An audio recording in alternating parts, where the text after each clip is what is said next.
శ్రీవారి ఆలయ పరిసర ప్రాంతంలో డ్రోన్ కెమెరా కలకలం రేపింది.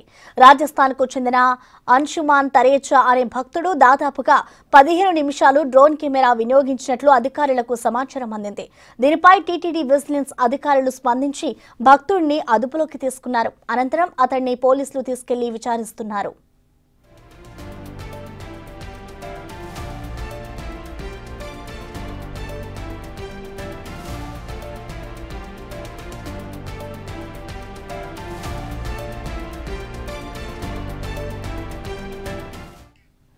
ఈ ఘటనపై పూర్తి సమాచారాన్ని మా ప్రతినిధి దామోదర్ అందిస్తారు. దామోదర్, సాయంత్రం 6 గంటల సమయంలో తిరుమల ఆలయం వద్ద ఒక యూట్యూబర్ డ్రోన్ ఎగరవేశాడు. 15 నిమిషాల పాటు డ్రోన్ ఆలయం చుట్టుపక్కల ఆలయం పైకి కూడా ఒక్కసారి ఎగిరింది. దీంతో అక్కడ ఉన్న విజిలెన్స్ సిబ్బంది వెంటనే అతన్ని అదుపులోకి తీసుకున్నారు. అతను రాజస్థాన్ రాష్ట్రానికి చెందిన అంశుమన్ తరేజా అనే యూట్యూబర్ అని పోలీసులు టీటీడీ విజిలెన్స్ సిబ్బంది గుర్తించారు. వెంటనే అతన్ని అదుపులోకి తీసుకుని డ్రోన్ ను స్వాధీనం చేసుకుని పోలీసులకు అప్పగించారు. పోలీసులు కేసు నమోదు చేసి దర్యాప్తు చేస్తున్నారు. అయితే ఏదైతే తిరుమల ఆలయం మీద తిరుమలకు డ్రోన్లు తీసుకురావడం కూడా నిషిద్ధమని పోలీసు ఏదైతే టీటీడీ ఇంతకు ముందే నిషేధించింది. దీనికి తగ్గట్టు డ్రోన్లు ఎగరకుండా ఒక టెక్నాలజీని కూడా త్వరలో అమలు చేస్తామంటున్న నేపథ్యంలో ఈ విధంగా యూట్యూబర్ ఏకంగా రాజస్థాన్ రాష్ట్రానికి చెందిన అంశుమన్ తరేజా ఈ విధంగా తన యూట్యూబ్ లో ఫీడ్ కోసం ఈ విధంగా టెంపుల్ ఎదుటనే పైకి ఏదైతే హరినామ సంకీర్తన మండపం వద్ద నుంచి డ్రోన్ ఎగరేసినట్లు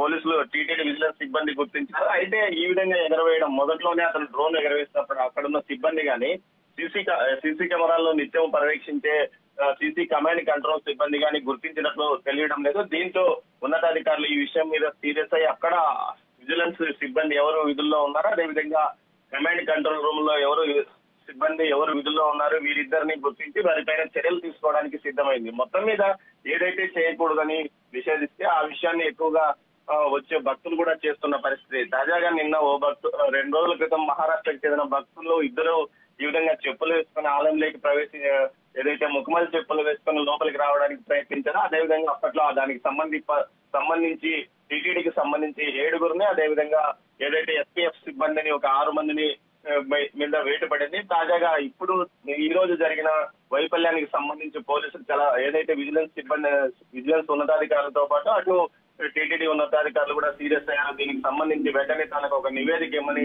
టీటీడీ ఉన్నతాధికారులు కూడా విజిలెన్స్ అధికారులు ఆదేశించినట్టు తెలుస్తుంది. మొత్తం మీద ఈ విధంగా భక్తులు అత్యుత్సాహం చూపడమా లేకపోతే యూట్యూబర్లు చేసిన వ్యవహారం వల్ల రోజు రోజుకి ఈ విధమైన ఘటనలు చోటు చేసుకుంటున్నాయి. Prasanna, thank you Damodar.